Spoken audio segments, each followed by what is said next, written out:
minha fala hoje a respeito dessa aula remota seria sobre as espécies de prisões.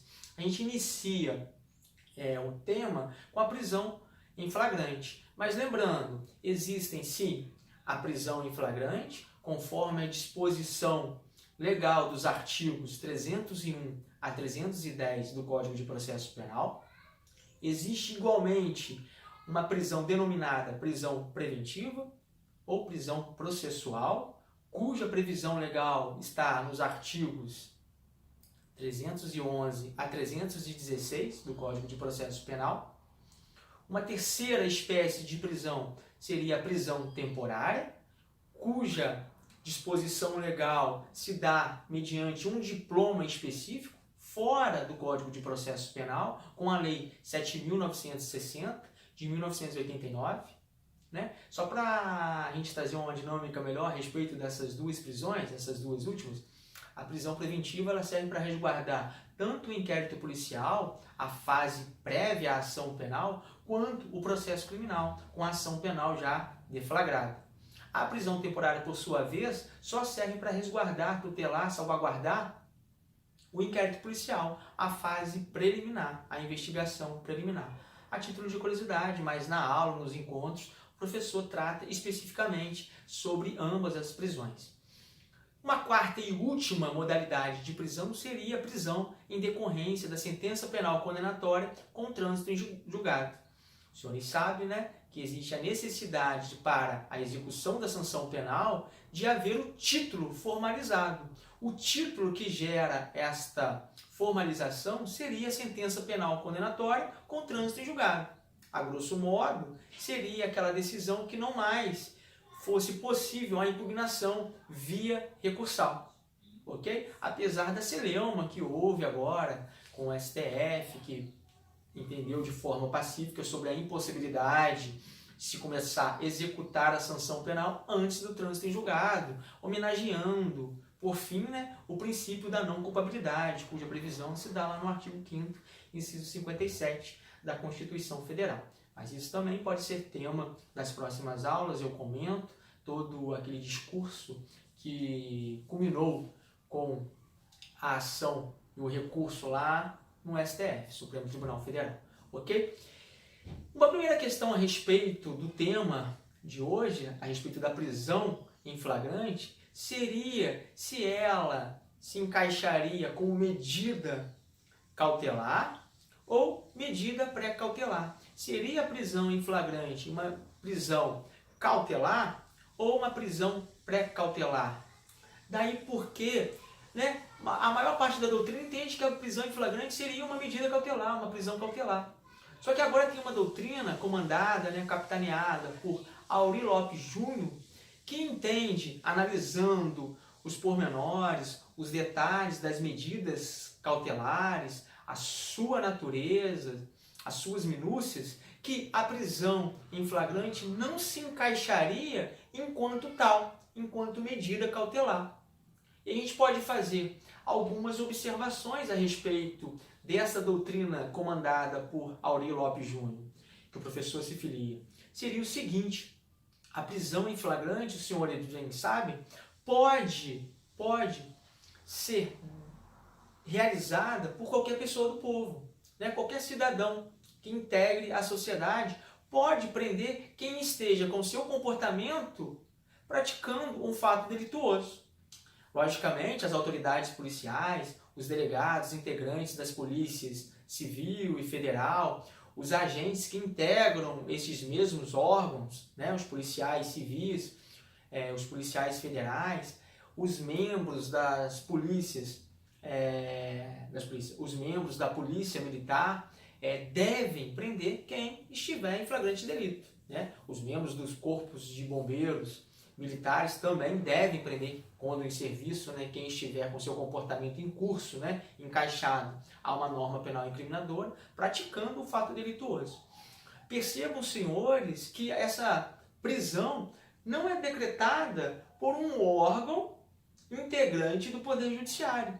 A prisão em flagrante não é decretada pelo magistrado, através de seu exercício da função jurisdicional, da função judicial. Daí porque é uma primeira observação que nos faz crer, a princípio, que se afastaria de sua natureza jurídica, sê-la, a prisão em flagrante, uma medida cautelar. Uma outra peculiaridade que a gente pode fazer menção seria o fato dela, a prisão em flagrante, não servir para preservar, tutelar a investigação preliminar, tampouco o processo criminal. A prisão em flagrante ela não serve para resguardar o curso e desenvolvimento da fase preliminar através do inquérito policial. Bem como a prisão em flagrante também não serve para resguardar, proteger, tutelar o processo, a marcha do processo criminal. Ela não tem essa função. Para haver a restrição da liberdade de locomoção, que é um direito fundamental de todo e qualquer cidadão, para haver a manutenção de uma prisão que restringiu, portanto, esse direito à liberdade de locomoção, a gente deve observar uma terceira questão, uma cláusula de reserva da jurisdição. Todo direito ou garantia fundamentais que possam ser restringidos, até porque nem todos os direitos e garantias fundamentais não têm caráter índole absoluta, podem sim ser relativizados, podem sim serem flexibilizados, quando há a necessidade de se relativizar esses direitos, essas garantias fundamentais, há necessidade de se invocar, de se trazer a função jurisdicional. Daí surgiu essa teoria, a teoria da cláusula de reserva da jurisdição.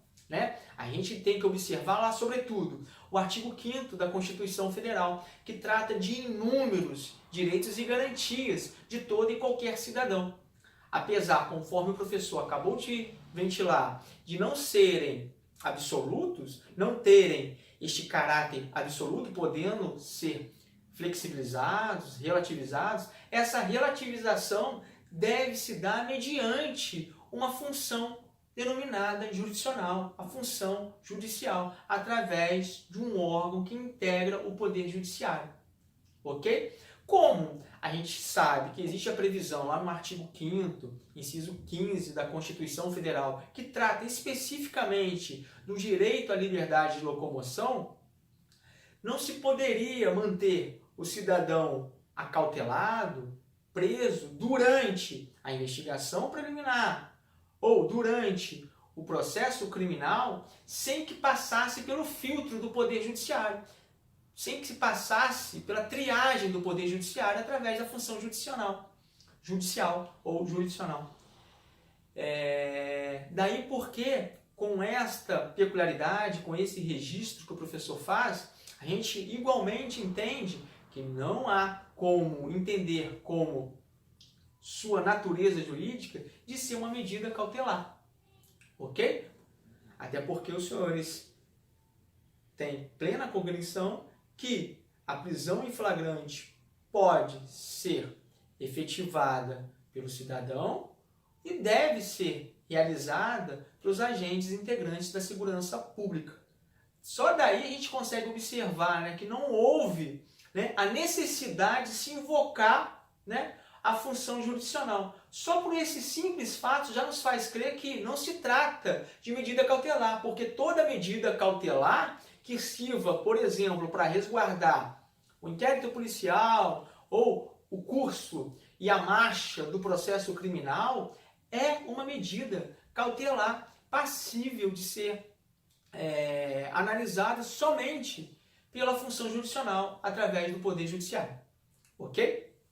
Uma outra questão que se deve mencionar é que a prisão em flagrante ela é o instrumento do instrumento.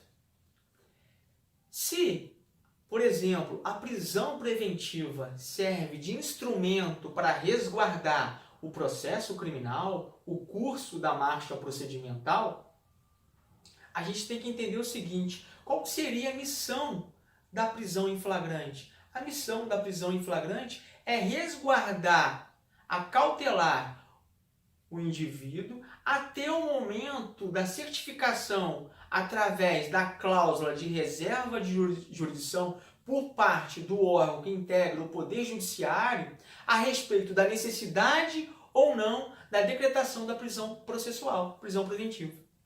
Então a prisão em flagrante, ela seria o quê? O instrumento da prisão processual. Via de regra, eu poderia também mencionar a prisão em flagrante é o instrumento da prisão temporária. Ela perdura até o momento de se invocar a cláusula de reserva de jurisdição, mediante a função jurisdicional, aonde o magistrado vai perceber se há necessidade ou não daquela medida cautelar extrema, ou prisão temporária para resguardar o inquérito policial, ou prisão processual preventiva, resguardando ou o inquérito policial ou o processo criminal. Uma outra peculiaridade da prisão em flagrante é que ela é autônoma. Pode existir prisão em flagrante e não necessariamente existirem as prisões temporária e prisão preventiva, né? Como, igualmente, pode existir a prisão temporária, a prisão preventiva, sem ter havido a prisão em flagrante daquele que, em tese, praticou o comportamento delituoso. Daí porque a gente consegue perceber a sua peculiaridade, a sua característica, a sua autonomia. Ok? Uma outra questão observada de forma brilhante por parte do doutrinador, Aurí Lopes Júnior, é que as medidas cautelares têm princípios, têm uma ordem principiológica para resguardá-las, né? E a prisão em flagrante não precisa observar estes princípios, essa ordem principiológica, ok? Na verdade, para concluir o raciocínio de se entender que a prisão em flagrante é uma medida pré-cautelar, é uma prisão pré-cautelar, a gente poderia dizer e afirmar que a prisão em flagrante seria a afirmação do direito. Se o ordenamento jurídico é a positivação dos valores que entendemos pertinentes para a convivência social de forma pacífica, o delito seria a negação desse ordenamento jurídico, a negação desses valores esculpidos, alicerçados pela ordem jurídica. Para haver, logicamente, a restauração desta ordem que fora quebrada, há necessidade do quê? De uma medida extrema, que pode ser aplicada por qualquer pessoa do povo ou pelos agentes que integram a segurança pública. Daí porque a gente afirma, para concluir essa primeira fala, a respeito de que a prisão em flagrante é a afirmação do direito. Ela está afirmando a necessidade de resguardo da ordem jurídica que fora quebrada pela prática delituosa. Ok? A doutrina autorizada, conforme o professor faz menção, diz isso, afirma isso, que ela não tem a natureza jurídica de uma medida cautelar a qual eu me filipo. A gente trata os pormenores da prisão em flagrante no encontro online.